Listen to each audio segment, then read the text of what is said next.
الله عفوك إني من نور مهجدا بسم الله الرحمن الرحيم আজ কিতাব হযরত থানভী নওয়ারাল্লাহু বরকাতাহু কিতাব আদাবুল মুআশারাত থেকে একটা পাঠ পড়া হচ্ছে। बाद हमद व सलात का अर्ज है कि इस वक्त दीन के 5 अज्जा में से आवाम ने तो सिर्फ 2 ही जुज को दाखिले दीन समझा। हज़रत अशरफ अली थानवी नव्वरल्लाहु मरक़दाहु তিনি বলেন যে দ্বীন এবং শরীয়তের 5টি দিক আছে, 5টি বিভাগ আছে। তার মধ্যে আমরা সাধারণ মানুষ, সাধারণ মুমিন মুসলমান কেবল 2টিকেই প্রাধান্য দিয়ে আমল করি, বাকি 3টে ছেড়েই রেখে দিচ্ছি। তার মানে দিনদারিতে আমরা অসম্পূর্ণ, আমরা কামিল দিনদারির মধ্যে নেই। यानी আকাইদ, ইবাদত, আমরা শুধু ওই আকীদা এবং ইবাদত এই দুটোকে ধরে রেখেছি। মোটামুটি আমরা ঈমান বিষয়টা ধরে রেখেছি। আকীদা আছে ঠিক যে আল্লাহ এক, নবী আছেন, রাসূল আছেন, ফেরেশতা আছেন, তাকদীরকে মানি, আখিরাতকে মানি, এই বিষয়টা আছে। আর ইবাদত, হজ, নামাজ, রোজা, যাকাত ইত্যাদি এই সবগুলোকে মানি। उलमाए जाहिर ने तीसरे जुज को भी दीन एतकाद किया, यानी मुआमलात को मशाइख, और साधारण मुमिनদের থেকে একটু ঊর্ধ্বে ওলামায়ে কেরাম, যারা ওলামা তারা আরেকটা ওর সঙ্গে যুক্ত করে 3টি জিনিসটাকে মেনে চলে। আর সেটা হলো মুআমালাত। মুআমালাত মানে লেনদেন, মানুষের সঙ্গে লেনদেনের বিষয়টা শরীয়ত মোতাবেক করার চেষ্টা করে। মাশায়েখ ने चौथे जुज को भी दीन करार दिया।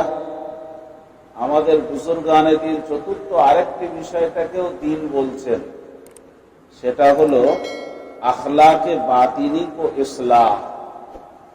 আমাদের বাইরের আমল ঠিক থাকে, কিন্তু আমাদের ভিতরের কিছু আমল আছে, সেই দিকে আমাদের বুজুর্গানে দিনরা দৃষ্টি আকর্ষণ করে।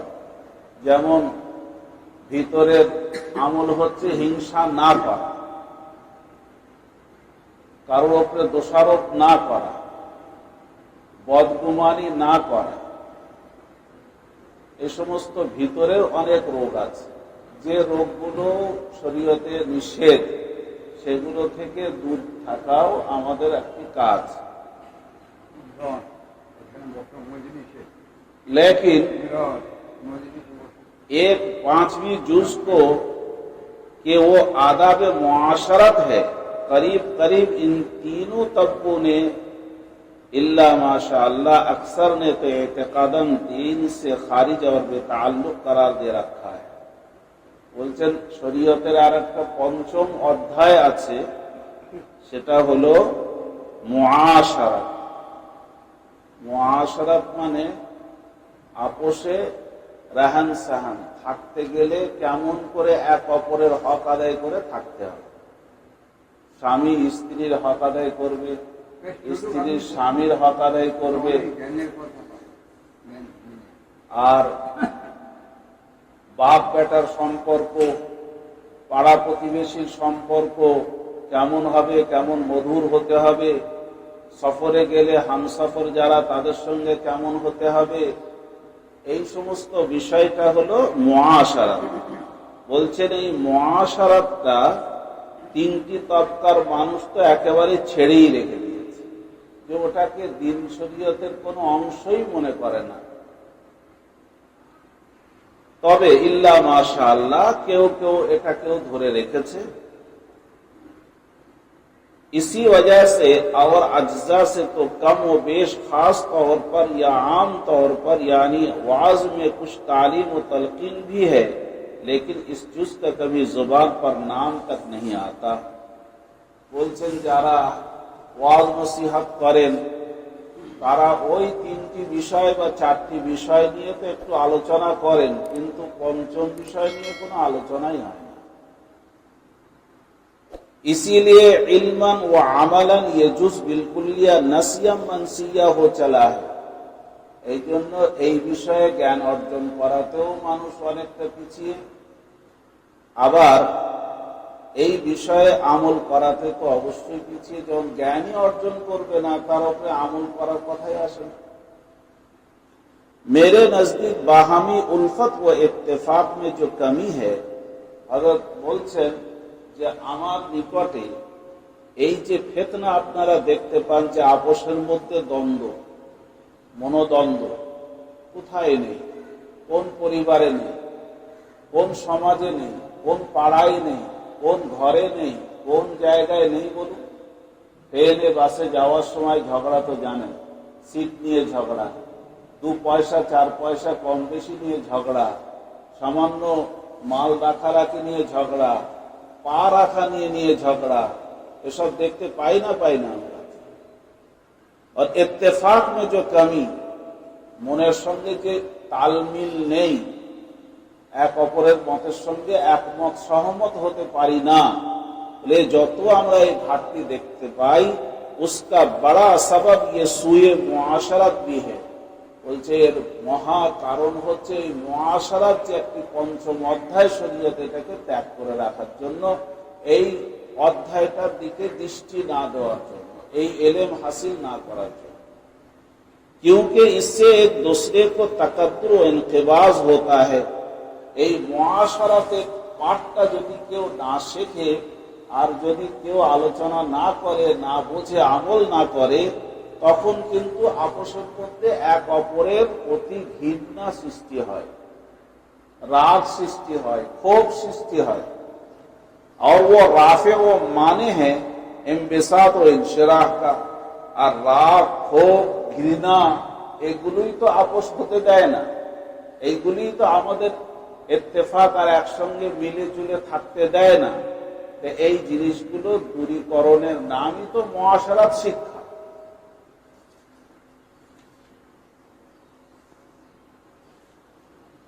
जो आजम मदार है उल्फत बाहम ও দিগার কা, বলছেন এইটাই হলো ইমবিসাত এবং ইনশিরাহ, আপোষের মধ্যে মনোতুষ্টি করে থাকা এক অপরে, এবং মন খুলে থাকা।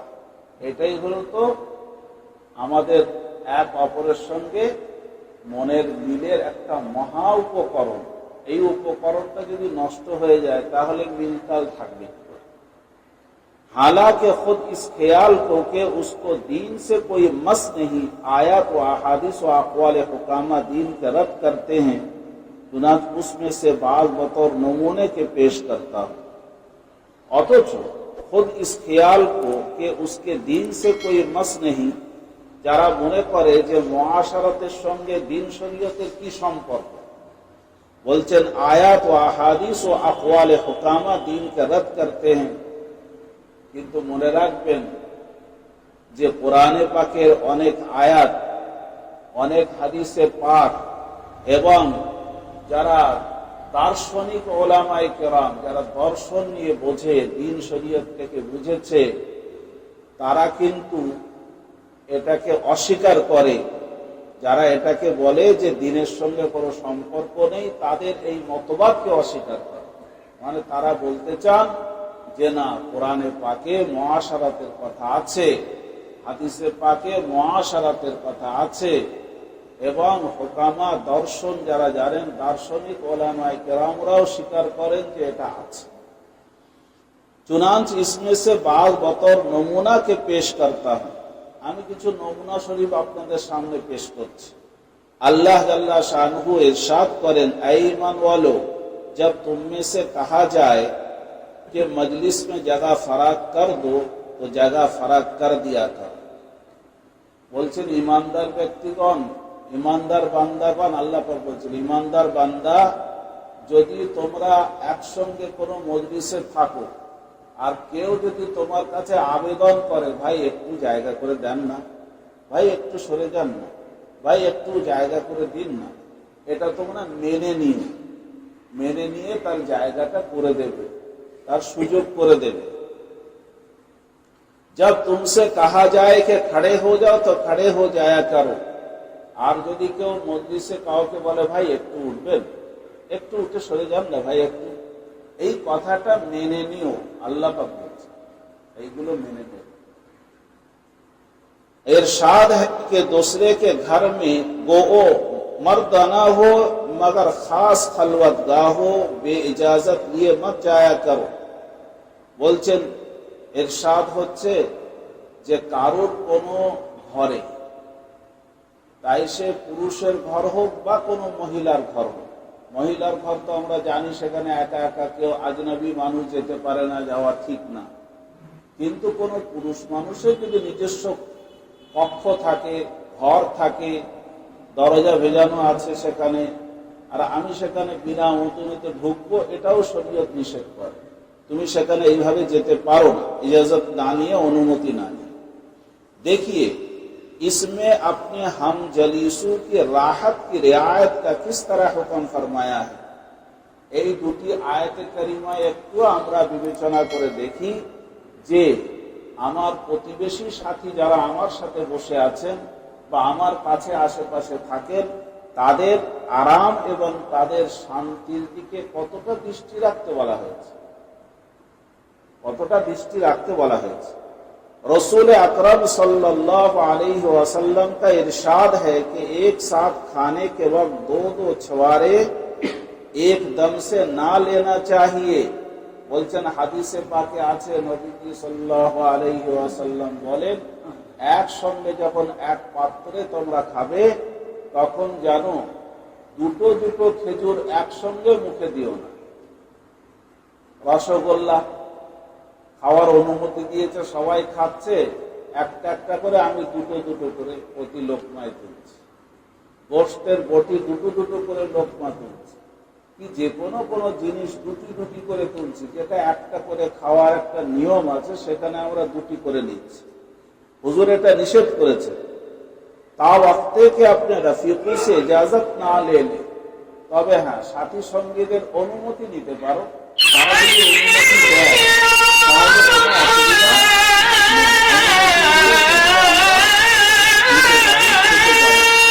দুটো দুটো খান, তিনটে তিনটে খান, কোনো আপত্তি নেই, যে যার মতন খেতে পারেন, তাহলে সেক্ষেত্রে কোনো অসুবিধা নেই। কিন্তু খানা যদি পরিমাণে সংক্ষেপ হয়, অল্প হয়, সবার জন্য দেওয়া আছে, সেখানে দুটো করে নিলে তো অনেকের কষ্ট হবে।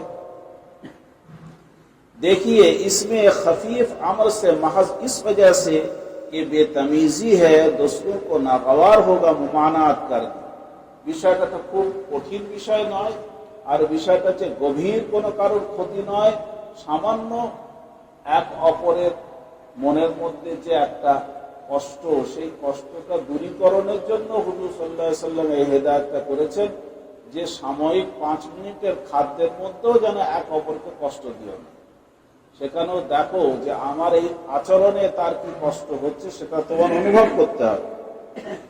हुजूर सल्लल्लाहु अलैहि वसल्लम ही का इरशाद है कि जो शख्स लहसुन और प्याज खाम खावे तो हमसे अलहदा रहे। নবীজি সাল্লাল্লাহু আলাইহি ওয়াসাল্লাম বলেন, কেউ যদি পেঁয়াজ বা রসুন কাঁচা খায়, কাঁচা যা দুর্গন্ধ বার হয়, সে যেন মজলিসে আমাদের সাথে না বসে। কারণ তোমার অসুবিধা হবে না, কিন্তু তোমার পাশে যারা বলবে তাদের অসুবিধা হবে। বিড়ি খেয়ে যদি মসজিদে এসে নামাজে দাঁড়ায়, তারা আশেপাশে অসুবিধা হবে না? হবে। অনেকে আবার মিসওয়াক করে না, বিরাস করে না, তাদের মুখেও দুর্গন্ধ বার হয়, অনেকে শরীরেও দুর্গন্ধ বার হয়। এই জন্য মশলা আছে, যদি শরীরে এত দুর্গন্ধ যে আশেপাশে মানুষ কষ্ট পাবে, তাহলে তার ইতিকাফের মজলিসে বসাও নিষেধ, তার ওই রকম মজলিসে আসাও নিষেধ। তাকে দূরে থাকতে হবে বা দূর থেকে কোনো ব্যবস্থা করতে হবে। আতর ব্যবহার করলে যদি দুর্গন্ধটা দূর হয়, সেই ব্যবস্থা নিতে হবে। তাতেও যদি না হয় তো তাকে দূরে থাকতে হবে। এতগুলো শরীয়তের হুকুম রয়েছে আমাদের। देखिए कि इस ख्याल से कि दूसरों के खफीफ सी अजियत होगी, मना फरमा दिया। পেঁয়াজ খেয়ে আসলে বা কাঁচা রসুন খেয়ে আসলে পাশে ভাইয়ের কতটা কষ্ট হবে, হালকাই একটু কষ্ট হবে, দুর্গন্ধ, এটাও শরীয়তে নিষেধ করছে। তাহলে মুআশারাত বুঝতে পারছি যে এক অপরকে কষ্ট কোনো মতেই দেওয়া যাবে না, মানসিক কষ্ট, শারীরিক কষ্ট কোনো মতেই দেওয়া যাবে না। और इरशाद फरमा दिया कि मेहमान हाँ फरिश्तादेरों कष्ट है प्याज रसूल के लिए। इरशाद फरमा दिया कि मेहमान को हलाल नहीं कि वो मेजबान के पास इस कदर क़याम करे कि वो तंग हो जाए। বলছেন হাদিস পাকে আছে, কোন মেহমান যেন কারোর আত্মীয়র বাড়িতে গেলে এতক্ষণ না থাকে যাতে তার গিরানি হয়, তার কষ্ট হয়। 3 দিন 4 দিন 2 দিন, যে যেমন মানুষ হিসাবে, তার কষ্ট দেওয়ার জন্য তো আমি যাচ্ছি না, আপসের মধ্যে মিল মহব্বতের জন্য যাচ্ছি, কিন্তু আমি এতক্ষণ অবস্থান করছি বা এমন ভাবে অবস্থান করছি যে তার কষ্ট হচ্ছে। তাহলে এগুলো খেয়াল রাখতে বলা হয়েছে। इसमें ऐसे अमर से मुमानात है जिससे दूसरों के कल्ब पर तंगी हो। তাহলে এই হাদিস পাকে এমন একটি বিষয় নিষেধ করা হচ্ছে যে কারোর অন্তরে কি হবে, কষ্ট সৃষ্টি হবে। সে মুখ দিয়ে বলবে না কিন্তু মনে কষ্ট হবে। और इरशाद फरमाया है कि लोगों के साथ खाने के वक्त गो पेट भर जावे, मगर जब तक के दूसरे लोग फारिग ना हो जावे হাত না খেঁচে। বলছেন হাদিস পাকে আসছে যে একসঙ্গে খাচ্ছি কয়েকজন, একজনের পেট ভরে গেছে, সে বলছে তাহলে উঠে চলে যাই। বলে না, তুমি উঠে গেলে অন্যদের খেতে লজ্জা লাগবে, অন্যরা নিজেকে অপরাধী মনে করবে যে আমি পেটুক হয়ে গেলাম, আমার খাওয়া এখনো শেষ হচ্ছে না, ওনারা খেয়ে উঠে চলে গেলে। এই জন্য নবীজি সাল্লাল্লাহু আলাইহি সাল্লাম পরামর্শ দিচ্ছেন যে শেষ পর্যন্ত তার সঙ্গে শরীক থাকো, অল্প অল্প খাও, তার সঙ্গে শেষ পর্যন্ত শরীক থাকো, যাতে কেউ লজ্জা না পায়। क्योंकि इससे दूसरा खाने वाला शर्मा कर हाथ खींच लेता है। অপর ভাইয়ের একটু ক্ষুধা বেশি, সে বেশি খায়, তাহলে সেও হাত গুটিয়ে নেবে, তার পেট ভরল না, তাহলে আমার আগে ওঠার কারণে আরেক ভাইয়ের কষ্ট হবে। এগুলো মুআশারা, এই বিষয়গুলো মানুষ খেয়ালই করে না। হ্যাঁ, शायद उसको अभी खाने की हाजत बाकी हो, হয়তো তার এখনো খেতে বাকি আছে। আবার অনেকে আমরা একটু বলি আর কত খাবে, মানুষ কত খাবে, হ্যাঁ আর খেতে ভালো লাগে না, এই খেলাম হয়ে গেল, এরকম বললেও কি হয়, অপরের লজ্জা পায় না, তারা পেটুক আর তুমি খুব ভালো, সাথে থাক, শেষ পর্যন্ত থাক তার সাথে সাথে। इससे साबित होता है कि ऐसा काम न करे जिससे दूसरा आदमी शर्मा जाए। এতে বোঝা গেল যে এমন কিছু কাজ করো না যাতে তোমার পাশের সাথীদের শরম আসে, লজ্জা আসে, তারা লজ্জিত হয়ে পড়ে, এটা যেন করো।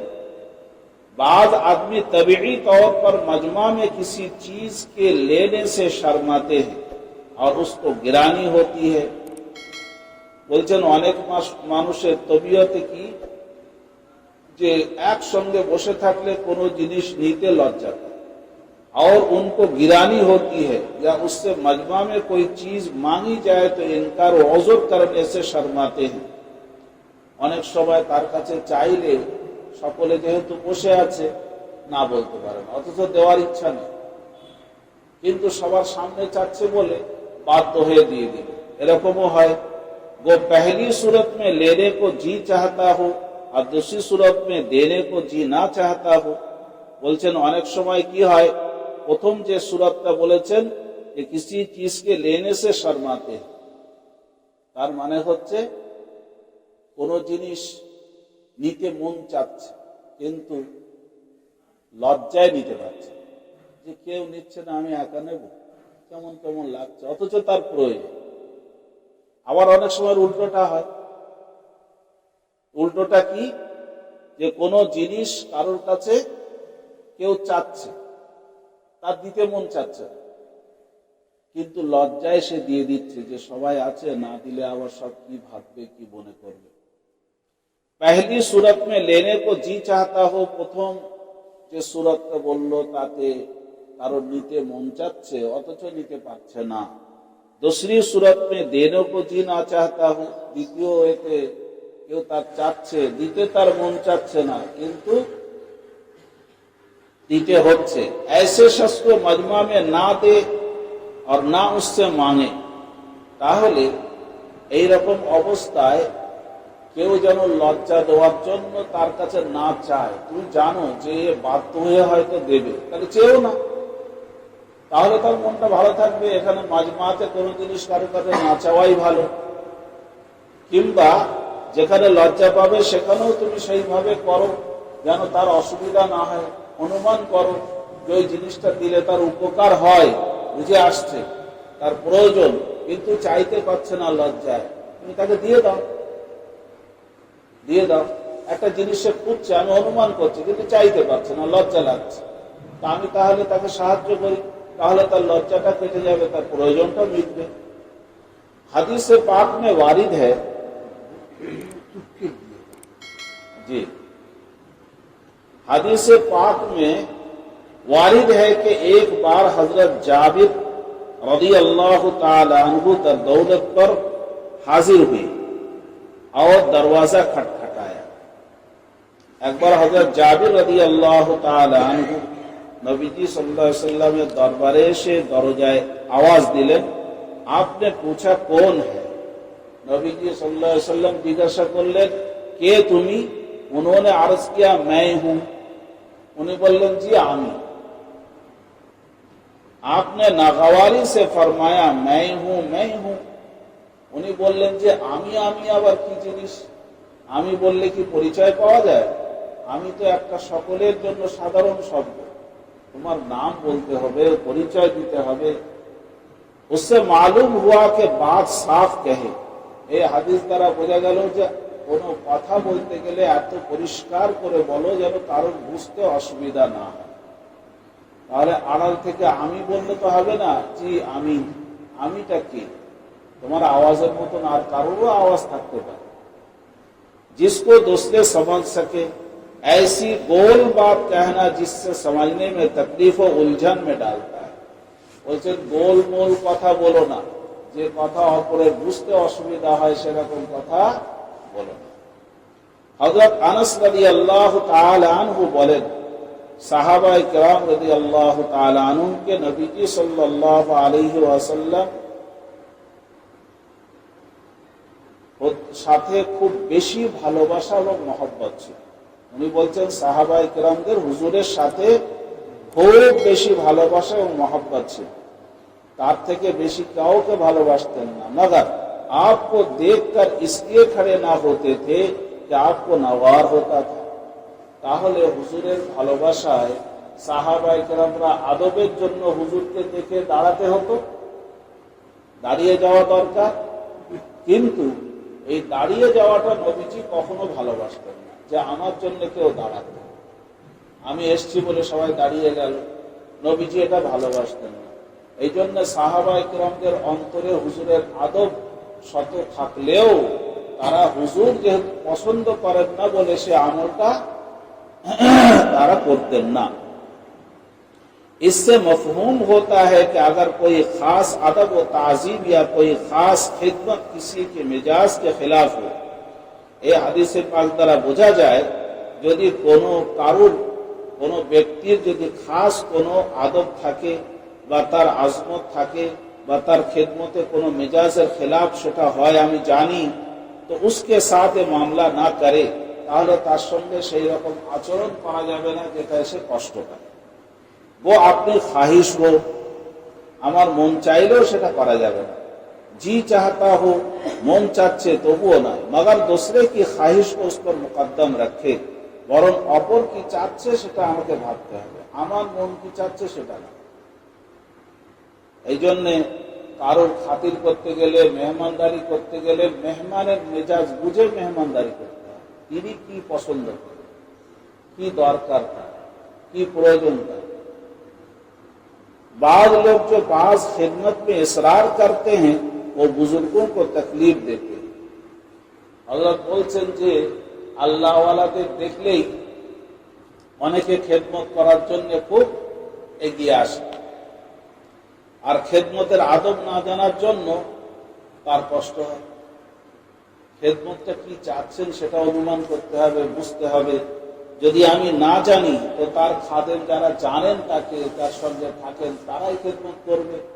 আমি আগে দেখে নেই, বুঝে নেই যে তিনি কি কি চান, তারপরে তার খেদমত করবে।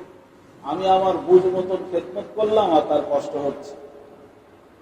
इरशाद है कि दो शख्सों के दरमियान जाकर बैठना हलाल नहीं बेदून उनके इज़्न के। বলছেন হাদিসে পাকে আছে, দুজন যদি বসে আলাপ করছে সেখানে তৃতীয় জন গিয়ে যেন না বসে তাদের সাথে, অনুমতি ছাড়া। যদি অনুমতি দেয় তাহলে বসতে পারে। इससे जाहिर है कि कोई ऐसी बात करना जिससे दूसरों को कदूरत होना चाहिए।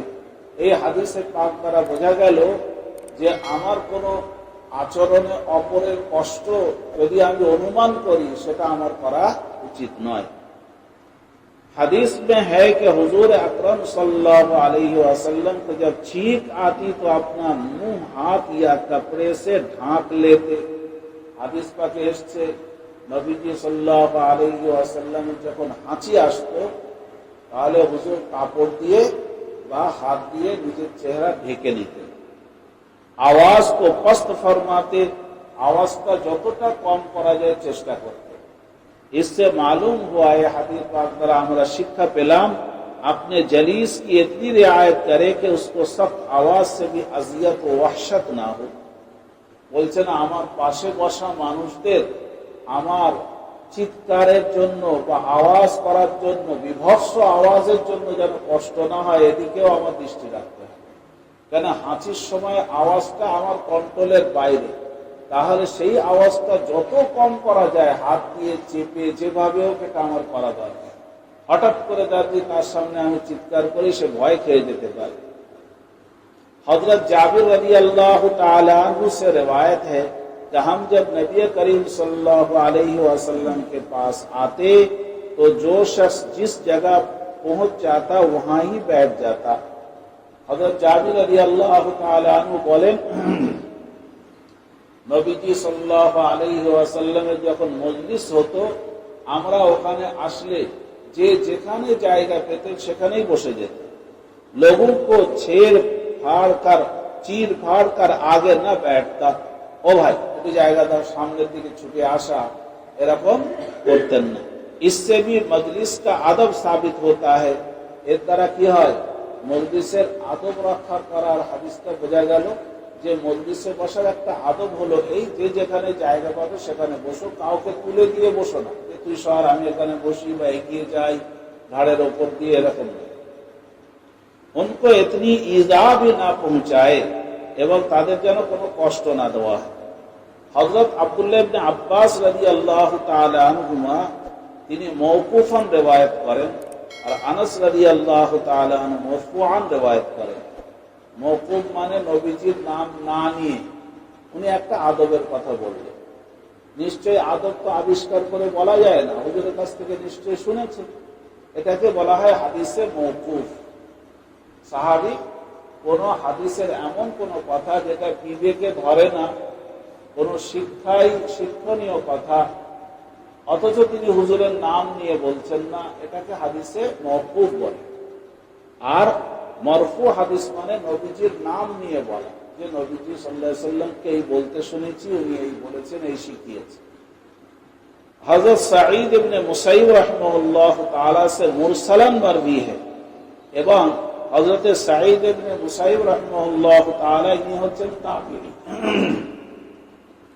তো উনি নবীজির নাম নিয়ে যখন হাদিস বলবেন, সাহাবীর নাম মাঝখানে বাদ গেল, তো সাহাবীর নাম ছেড়ে দিয়ে যখন নবীজির নাম দিয়ে তাবিঈরা কথা বলবেন সে হাদিসটাকে হাদিসে মুরসাল বলে। তো মুরসালান উনি বলছেন कि इयादत में मरीज के पास ज्यादा ना बैठे। এই হাদিস শরীফটা মওকুফান রিওয়ায়াত করা হয়েছে, তার মানে নবীজির নাম না নিয়েও, আবার নবীজির নাম নিয়েও বলা হয়েছে, আবার সাহাবীর নাম বাদ দিয়ে হুজুরের নাম নিয়েও বলা হয়েছে। তিন রকম ভাবে এই হাদিস শরীফটা আমাদের কাছে এসছে। হাদিস শরীফ হচ্ছে এই যে মানুষ অসুস্থ হয়ে পড়লে যদি তুমি তার সেবায় যাও, তার সঙ্গে সাক্ষাতে যাও, তো বেশিক্ষণ তার সঙ্গে বসো না, তার কাছে বসো না, থোড়া बैठ कर उठ खड़ा हो, একটু কিছু জিজ্ঞাসা করে বুঝে সুঝে নিয়ে সঙ্গে সঙ্গে বেরিয়ে পড়ো, কেন বেশিক্ষণ থাকলেও তার কষ্ট হয়, ওই অসুস্থ মানুষের কষ্ট হয়। इस हदीस में किस कदर दकीक रियायत किए इस अमर की के किसी की गिरानी का सबब भी ना बने। বলছেন কত সূক্ষ্ম বিষয়, একটা অসুস্থ মানুষের কাছে বেশিক্ষণ বসাটাও শরীয়তে নিষেধ করা হয়েছে যাতে তার কষ্ট না হয়। क्योंकि बाज औकात किसी के बैठने से मरीज को करवट बदलने या पाँव फैलाने में या बातचीत करने में एक गुना तकलीफ होती है। হয়তো দেখা যাচ্ছে আমার থাকার কারণে সে পাশ ফিরতে পারছে না, অথচ পাশ ফিরলে তার কষ্ট কম হয়, কিংবা পা ছড়াতে পারছে না আমার আদবের জন্য, তাহলে আমি থাকা মানে তার কষ্ট, এই জিনিসটা বুঝতে হয়। কিংবা হয়তো তার কাছে এমন একজন ব্যক্তি থাকলে ভালো লাগে, সেই ব্যক্তিটা আমার যাওয়ার কারণে থাকতে পারছে না, হ্যাঁ, হয়তো তার স্ত্রীর প্রয়োজন, আর আমি যাওয়ার কারণে সে চলে গেল, সরে গেল, তাহলে তার কষ্ট হচ্ছে। এসবগুলো অনুমান করতে হবে আমাদের। अलबत्ता जिसके बैठने से उसको राहत, তবে এমন কোন ব্যক্তি যদি অসুস্থ মানুষের কাছে যায় যে তাকে চায়, রোগী তাকে চায় যে ইনি আমার কাছে কিছুক্ষণ থাকুন, এরকম যদি হয় যাতে তার আরাম হয়, তার কষ্ট না হয়, তো উসসে মুস্তাসনা রহে, বলছেন এতে কোনো আপত্তি নেই, সে বেশিক্ষণ থাকতে পারে। हज़रत अब्दुल्लाह इब्न अब्बास रज़ी अल्लाह ताला अन्हुमा गुस्ल जुमा के जरूरी होने की यही इल्लत बयान फरमाई है कि इब्तिदा इस्लाम में अक्सर लोग गरीब और मजदूरी पेशा थे, मैले कपड़ों में पसीना निकलने से बदबू फैलती थी।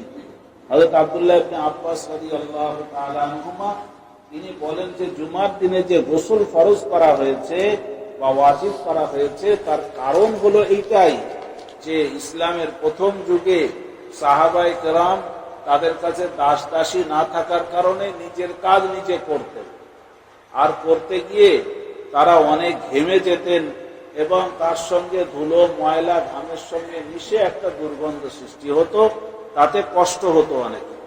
इसलिए गुस्ल वाजिब किया गया था, এই কারণেই গোসল ওয়াজিব করা হয়েছিল। फिर बाद में ये वजूब मनसूख हो गया, পরে গোসল ওয়াজিব হওয়াটা রহিত হয়ে গেছে, মনসুখ হয়ে গেছে। इससे भी मालूम हुआ कि उसकी कोशिश वाजिब है कि किसी को किसी से मामूली अजियत ना पहुंचे। তারা বোঝা গেল যে কারোর যেন আমার দ্বারা কোনো রকমের কষ্ট না হয়। सुनाने नसाई में हजरत आयशा रज़ी अल्लाह ताला अन्हा से मरवी है कि शब बारात को हुजूर सल्लल्लाहु अलैहि वसल्लम बिस्तर पर से आहिस्ता उठे। नासाई शरीफে একটি ঘটনা আছে, আম্মাজান আয়েশা রাদিয়াল্লাহু তাআলা আনহা বলেন যে শবে বারাতে নবীজি সাল্লাল্লাহু আলাইহি ওয়াসাল্লাম ওই রাতে আমার কাছে হুজুরের বাড়ি ছিল, আমার কাছেই হুজুর ছিলেন, কিন্তু হঠাৎ হুজুর উঠে চলে গেলেন ঘর থেকে। इस ख्याल से कि हजरत आयशा सोती होंगी, बेचैन ना हो। হুজুর মনে করছেন হয়তো আয়েশা ঘুমিয়ে আছে, আমি একটু কাজ করে আসি, একটু বাইরে যাই।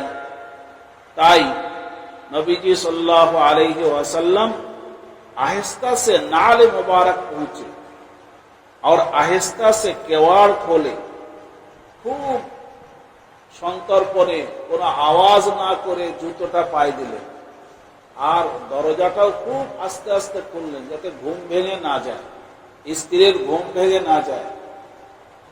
এগুলো তো মানুষ খেয়ালই করে না, মনে করে যে আমার জন্য সারা রাত জেগে থাকে। হ্যাঁ, और आहिस्ता से बाहर तशरीफ ले गए, খুব সন্তর্পণে কোনো আওয়াজ না হয় ধীরে ধীরে বাইরে গেলেন। आहिस्ता से केवाड़ बंद किए এবং দরজাটা আবার আস্তে আস্তে লাগালেন। इसमें सोने वाले की किस कदर रियायत है, বলছেন যারা ঘুমন্ত মানুষ তাদের কতটা খেয়াল রাখতে বলা হচ্ছে। তাহলে আমি যখন উঠবো ধীরে ধীরে, জোরে জোরে যদি কাশি, জোরে জোরে যদি কথা বলি, আলো জ্বালাই চট করে, মানুষের ঘুম ভেঙে যাবে, কত কষ্ট হবে। कि ऐसी आवाज और फिर कभी ना किया जाए कि जिससे सोने वाले दफातन जाग उठे। বলছেন এমন আওয়াজ বা এমন ধরনের কিছু আচরণ না করা যে হঠাৎ করে ঘুমন্ত মানুষের ঘুম ভেঙে যায় और परेशान हो। सही मुस्लिम में हजरत मिक़दाद इब्न असवद से एक तवील किस्सा मरवी है। मुस्लिम शरीफे हजरत मिक़दाद इब्न असवद রাদিয়াল্লাহু তাআলা আনহু একটি লম্বা ঘটনা আছে कि हम रसूल अकरम सल्लल्लाहु अलैहि वसल्लम के मेहमान थे। একবার আমরা নবীজি সাল্লাল্লাহু আলাইহি ওয়াসাল্লামের কাছে মেহমান হিসেবে এলাম। आप ही के यहाँ मुकीम थे और हुजूरेर काछेई আমরা অবস্থান করছিলাম। बाद ऐशा आकर लेट रहते। हुजूर अकरम सल्लल्लाहु अलैहि वसल्लम देर में तशरीफ लाते। আমরা এশার পরে এসে শুয়ে পড়তাম, হুজুর দেরি করে আসতেন। तो आप सलाम तो करते कि शायद जागते हो, मगर ऐसी आवाज से सलाम करते कि अगर जागते हो तो उसको सुन ले और सोते हो तो आंख ना खुले।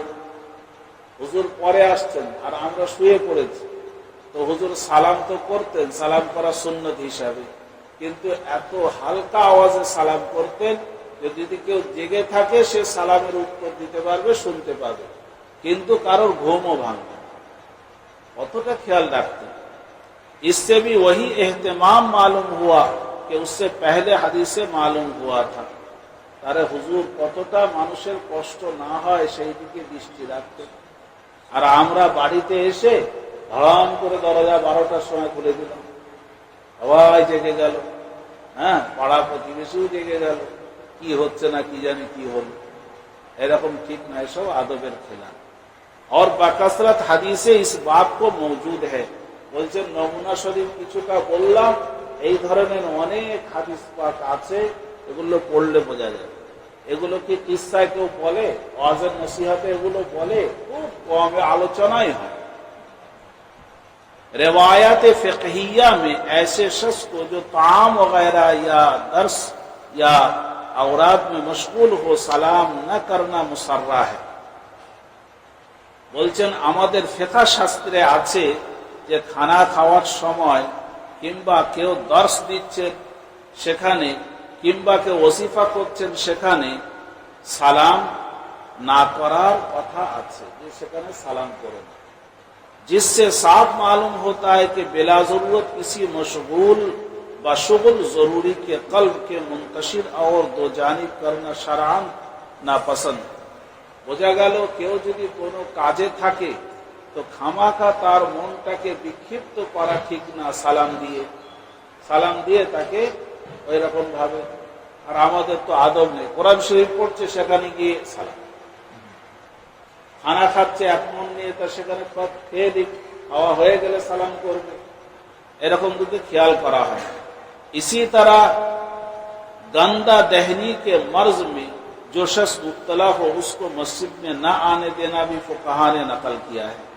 যাদের মুখ থেকে দুর্গন্ধ বার হয় তাদেরও মসজিদে আসা নিষেধ করা হয়েছে। जिससे साफ मालूम होता है कि लोगों की अजियत के असबाब का इंसदाद निहायत जरूरी है। বোঝা গেল যে মানুষের কষ্ট হয় এইরকম ধরনের আচরণ করা বন্ধ করা উচিত, এগুলো করা ঠিক নয়। इन दलाइल में मजमूई तौर पर नजर करने से बदलालत वाज़ेहा मालूम होता है। উপরের হাদিস এবং আয়াতে কারিমা দ্বারা ফিকহ শাস্ত্রের যে কথা আলোচনা করা হলো তার দ্বারা স্পষ্টভাবে আমরা বুঝতে পারলাম कि शरीयत ने निहायत दर्जे पर उसका खास तौर से एहतमाम किया है। যে শরীয়তে এই সমস্ত মুআশারাতের বিষয়টা একটা বড় অধ্যায় হিসেবে রেখেছে।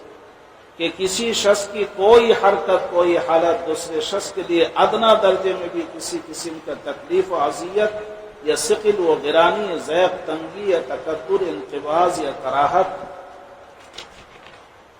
व नागवारी या तशवीश व परेशानी या हुस्न या हसन व खलजान सब सबब मौजिब ना हो। এই দ্বারা বোঝা গেল যে কারোর যেন সামান্যতম কষ্ট, সামান্যতম তার জন্য ভারী, তার জন্য অস্বস্তিকর, তার জন্য সংকীর্ণতা তার জন্যে মনের কষ্ট, ঘৃণা যেন কোনো রকম ভাবে সৃষ্টি করা না হয়, এদিকে খেয়াল রাখতে হবে। हज़रत शारे अलैहिस्सलाम ने सिर्फ अक़वाल और अपने फेल से ही उसके एहतमाम करने पर इक्तिफा नहीं फरमाया। नबीजी सल्लल्लाहु अलैहि वसल्लम शुधु आमादेर ज़ुबाने गुछिए दिए नीचे करे এইটুকুর মধ্যে সীমাবদ্ধ রাখেননি, बल्कि खुद्दाम के जरा बेइतनाई के मौके पर उसको सही आदब पर अमल करने पर भी मजबूर फरमाया। বরং যে ভুল করছে এইসব বিষয়ে তাকে বুঝিয়ে দিয়ে সঠিকটা করিয়ে হুজুর দেখিয়েছেন।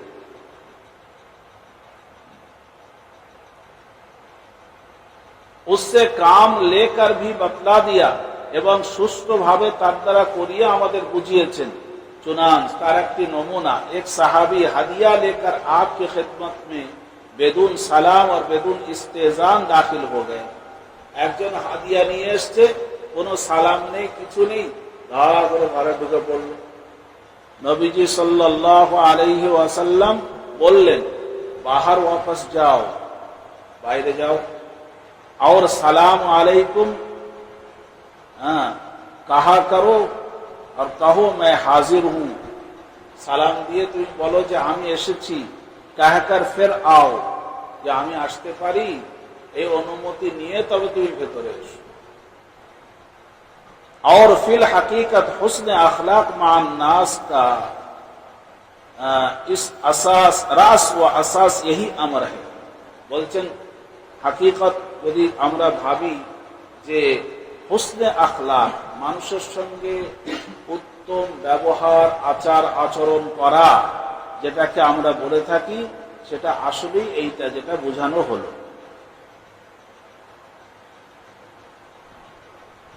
किसी को किसी से ईजा व कुल्फत ना पहुंचे, যেন কারোর দ্বারা কারোর কষ্ট না হয়। जिसको हुजूर पुरनूर सल्लल्लाहु अलैहि वसल्लम ने निहायत जामे अल्फाज में इरशाद फरमाया। বলছেন এই জিনিসটাকে বোঝানোর জন্য হুজুর খুব সংক্ষেপে সুন্দর ভাষায় হুজুর আমাদেরকে বুঝিয়েছেন। সেটা কি? আল মুসলিমু মান সালিম আল মুসলিমুনা মিন লিসানিহি ওয়া ইয়াদিহি। মুসলমান ওই ব্যক্তি, কামিল মুসলমান, যার হাত এবং জবান দিয়ে সকলেই নিরাপদে থাকে, নিরাপত্তায় থাকে, সন্তুষ্ট থাকে, আরামে থাকে। আর জিস আমর সে আজলত হো সালিম, মান সালিম, সালাম দেওয়া শান্তিতে। और जिस अमर से अजियत हो, वो सूरतन खिदमत माली हो या जानी हो या अदब व ताजीम हो, जो उर्फ हुस्न खुद समझा जाता है, मगर इस हालत में वो सब सुए खुल्क में दाखिल है। और जिस अमर से अजियत हो, वो सूरतन खिदमत माली हो।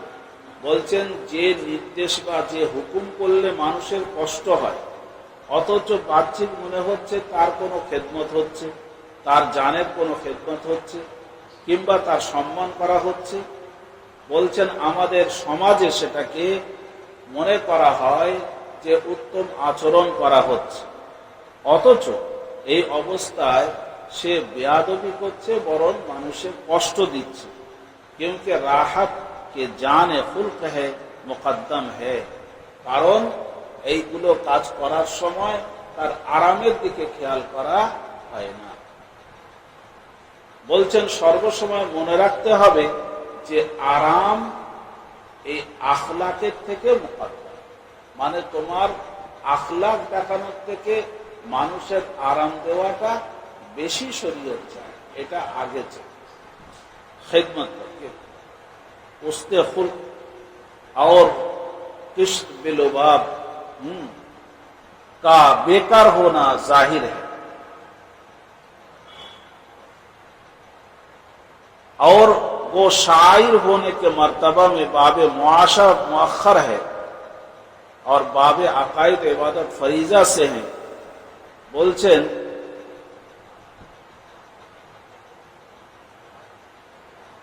শরীয়তে এই মুআশারাতের যে অধ্যায়টা আছে, এটাকে শেষের দিকে রাখা হয়েছে।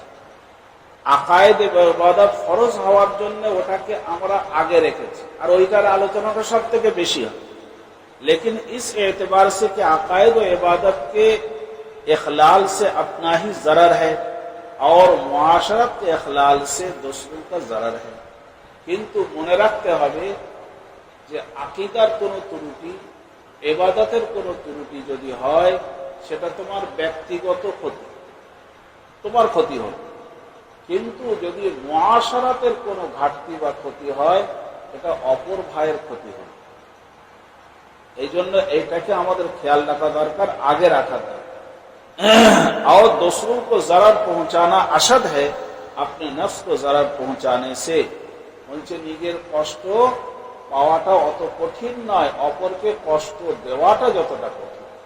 তাহলে মুআশারাতটা আমাদের কাছে মুকদ্দম রাখা, মানে প্রথমে রাখা উচিত। इस दर्जे में उनको इन दोनों पर मुकद्दम है।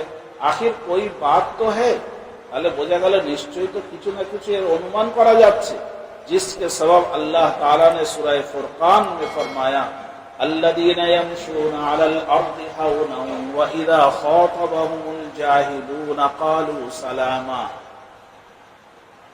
कि जो दाल है हुस्न मुआशरत पर, এই হুসনে মুআশারাতের একটি আয়াত, যারা জমিনের উপরে চলে, বিচরণ করে, খুব নরমের সঙ্গে, হালকা ভাবে, অহংকার নিয়ে নয়, বিনয়ী ভাবে। ওয়াইদা খাতাবাহুমুল জাহিলুন, আর কোন রকম মূর্খ মানুষরা যদি কোন রকম এমন কিছু আচরণ বা আলাপ তার সঙ্গে শুরু করে যেটা অপ্রয়োজনীয়, তখন বিবেকবান মানুষ, দিনদার মানুষ, বুঝদার মানুষরা তার সঙ্গে শান্তির বার্তা দেয়, তার সেই আচরণে জড়ায় না, তার সঙ্গে মাতামাতি করে না, তার সঙ্গে ফিতনা বাঁধায় না। कि जो दाल है हुस्ने मुआशरात पर, এই আয়াতে কারিমা আমাদের মুআশারাতটাকে খুব সুন্দর এবং উত্তম ভাবে করার দিকেই ইঙ্গিত করছে। জিকির মে মুকদ্দম ফরমায়া, আর আল্লাহ পাক এইটাকে প্রথমে বলেছেন সালাত ও খাশিয়াত ও ইতিদাল ফিল ইনফাক ও তাওহীদ पर। বলছেন এই আয়াতের পরে কিন্তু আবার নামাজের আলোচনা আসছে, ঠিক এই আয়াতের পরে আল্লাহ পাকের খাশিয়াতের এবং ভয়ের কথা আসছে, অন্যান্য কিছু আসছে, খরচা বা দান খায়রাত করার কথা আসছে। তাহলে প্রথমে আল্লাহ পাক এই মুআশারাতের কথাটা আগে বলেছে, আর অন্যান্য ইবাদতের কথাটা পরে বলেছে। बाब ताअत और मफरूजा व अकायद से है, यही ये तकद्दुम अलल फराइज तो बाज वजूह से है, लेकिन नफल इबादत पर उसका तकद्दुम मिन कुल्लिल वजूह है। বলছেন এইখানে যে আল্লাহ পাক মুআশারাতটাকে প্রথমে আলোচনা করলেন আর অন্যান্য বিষয়টাকে পরে আলোচনা করলেন, নিশ্চয়ই তো কোনো কারণ আছে। চুনান হাদিসে পাক में है हुजूर पाक सल्लल्लाहु अलैहि वसल्लम के रूबरू दो औरतों का जिक्र किया गया। नबीजी सल्लल्लाहु अलैहि वसल्लमेর सामने দুই মহিলার আলোচনা হলো। एक तो नमाज रोजा कसरत से करती थी, একজন মহিলার আলোচনা এইভাবে হলো যে নামাজ রোজা খুব বেশি করে সে করে, मगर अपने हमसायों को इजा पहुंचाती थी, কিন্তু তার প্রতিবেশীকে কষ্ট দিত, কোনো ময়লা ফেলে দিত তাদের সামনে বা কোনো রকমের কষ্টের কাজ করত। আর दूसरी ज्यादा নামাজ রোজা না করती थी, আর একটা মহিলার আচরণ বলা হলো সে বেশি নফল ইত্যাদি নামাজ রোজা অতটা করে না, ফরজ ফরজ করে শুধু এতটুকু, मगर हमसायों को इजा ना देती थी, কিন্তু সে কাউকে কষ্ট দিত না। आप सल्लल्लाहु अलैहि वसल्लम ने पहली को दोज़खी और दूसरों को जन्नती, दूसरी को जन्नती फरमाया। বললেন যে প্রথম যে মহিলা যে নামাজ রোজা নফল ইত্যাদি খুব বেশি করে করে কিন্তু অপরকে কষ্ট দেয় সে জাহান্নামী, আর যে নামাজ রোজা নফল খুব বেশি করে না কিন্তু কাউকে কষ্ট দেয় না, ওই মহিলা জান্নাতি। তাহলে মুআশারাতটা ভালো রাখলে জান্নাতের খুশখবরি শুনিয়েছে। और बाबे मुआमला से वो इस हैसियत मज़कूर से ये मुक़द्दम नहीं। তাহলে এই দিকে দেখতে গেলে যে অন্যান্য মুআমালাতের দিকে মুআমালাতগুলো এর থেকে মুকদ্দম হতে পারে না, এইটাই আগে হওয়া উচিত। क्योंकि उसके इखलाल यानी कोताही से भी दूसरों को जरर पहुंचता है, কারণ এর দ্বারাই মুআশারাতের ঘাটতির কারণে অপরের কষ্ট হয়। मगर दूसरी हैसियत से उससे भी अहम है और ये कि वो आवाम न सही मगर खवास मुआमलात को दाखिल दीन समझते हैं। আর মুআমালাত মানে আপোষের মধ্যে লেনদেন, আপোষের মধ্যে লেনদেন, নেওয়া দেওয়া করা, কেনা বেচা করা ইত্যাদি, এগুলো হচ্ছে মুআমালাত। এটাও দিনের মধ্যেই শামিল। और बाब मुआशरत को बजुस अखस्सुल खवास के बहुत से खवास भी दाखिल दीन नहीं समझते। तो मुआमलात का साधारण आलेम ওলামারা তো দিনের অংশ মনে করে, কিন্তু मुआशरतটাকে দিনের কোনো অংশ বা অধ্যায় মনে করে না। और बाज वो समझते भी हैं कि मगर मुआमलात के बराबर उसको मोहतम बिशान एतकाद नहीं करते। और অনেকে মুআশারাতটাও মানে যেটা শরীয়তের অধ্যায়, কিন্তু গুরুত্ব দেয় না। মুআমালাতের মতন, লেনদেনের মতন স্বচ্ছতার জায়গায় এটাকে আনতে পারে। इसी वजह से আমলান भी उसका एतना कम करते हैं, এই জন্য তার উপরে আমলও করতে পারে না, করেই না। আখলাকে বাতিনি কে ইসলাহ ইবাদতে মফরুজা কে হুকুম में है, বলছেন আমাদের বাতিনি শিক্ষা, ভিতরে যে সমস্ত গান্দেগিগুলো তৈরি হয়, হিংসা বিদ্বেষ ইত্যাদি, এগুলো কিন্তু ফরজ ইবাদতের মতনই ফরজ, এগুলো থেকে বেঁচে থাকা। ये जो हैसियत तक़द्दुम मुआशरत अलल इबादत की ऊपर मज़कूर हो चुकी है, वो यहाँ भी जारी है। गर्ज इस जुज़ यानी बाब मुआशरत का सबब अज्ज़ाए दीन से मुक़द्दम और मुहतम शाम होना किसी से मिन वजह और किसी से मिन कुल्लिल वजह साबित हो गया। मोटामुटी सार कथा होच्छे এই যে মুআশারাত, আপোষের মধ্যে এক অপরের আরামের খেয়াল রাখা, এই বিষয়টা কিন্তু কিছু কিছু ক্ষেত্রে আল্লাহ পাক বা হাদিসে পাকে খুব গুরুত্ব দিয়ে আগের আলোচনা করা হয়েছে, আবার কোন কোন জায়গায় বিভিন্ন কারণে সেটা শেষে আলোচনা হয়। मगर बावजूद उसके आवाम का तो बकसरत और खवास में से भी बाज का उसकी तरफ खुद अमल भी इल्तिफात कम है। এর পরেও শরীয়ত যেটাকে গুরুত্ব দিয়েছে, খাস মানুষরাও অনেকে অবহেলা করে, और साधारण मानुष को अवहेला करी यही विषय। और जो किसी ने खुद अमल भी किया मगर दूसरों को खाओ अजानिब हो या अपने मुताल्लिकीन हो रोक टोक या तालीम और इस्लाह करना मफकूद महज है। और यदि केउ আমলও করে কিন্তু নিজে নিজে আমল করে, কেউ যদি ভুল করে শুধরে দেয় না, শুধরে দেওয়ার লোকও খুব কম।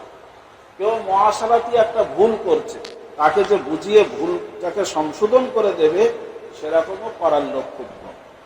इसी वजह से मुद्दत से उसकी जरूरत महसूस होती थी।